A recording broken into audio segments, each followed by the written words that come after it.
Iċ-Chief of Staff tal-Prim Ministru Keith Schembri u Malcolm Sherry rebħu libel fil-konfront ta' The Malta Independent wara li artiklu li ġie ppubblikat f'Mejju tal-2016 bit-titlu Panama Papers, HSBC investigation expected into alleged fraudulent documents vouching for Keith Schembri and Malcolm Sherry u Probe expected into alleged fraudulent documents vouching for Keith Schembri, Malcolm Sherry, instab mill-qorti li kienu malafamanti.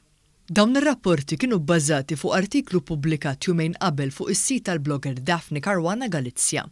Fis-sentenza tagħha, il-qorti preseduta mill-Maġistrat Francesco De Pasquale qalet li qabel ma ġiet ippubblikata l-istorja, Pier Portelli, li dak iż-żmien kien responsabbli mill-kontenut tal-gazzetta, kien ġie marraf li l-istorja li bdiet Caruana Galizia kienet ibbażata fuq żball amministrattiv tal-bank HSBC.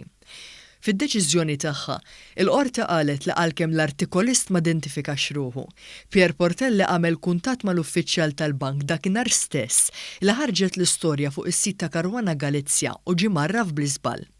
Madankollu Portelli baqa' għaddej bl-istorja minkejja li kien jaf li ma kien hemm xejn fraudolenti min-naħa ta' Schembri. Il-qorti qalet li Portelli jrid jerfa' responsabbiltà.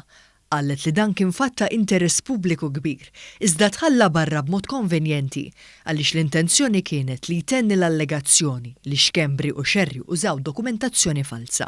Il-qorti nnotat ukoll il-gazzetta xandret bosta kummenti libellużi u malafamanti.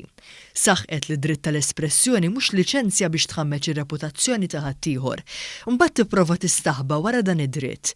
Il-qorti konkludiet li l-artikli kienu libellużi u ordnat lill-edituri ta' The Malta Independent, David Lindsay, lill-editur tal-website Stephen Calleja, kif ukoll lil Pier Portelli, sabiex iħallsu s-somma ta' 5,000 euro f'danni.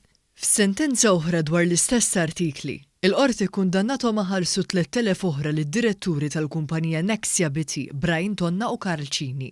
B'reazzjoni, il-Partit Laburista qal li l-kap nazzjonalista Adrian Delija għandu jgħid minnu fih x'passi ser jieħu fil-konfront ta' min fuq akkużi folots beda kampanja maħsuba biex tweġġel il-pajjiż.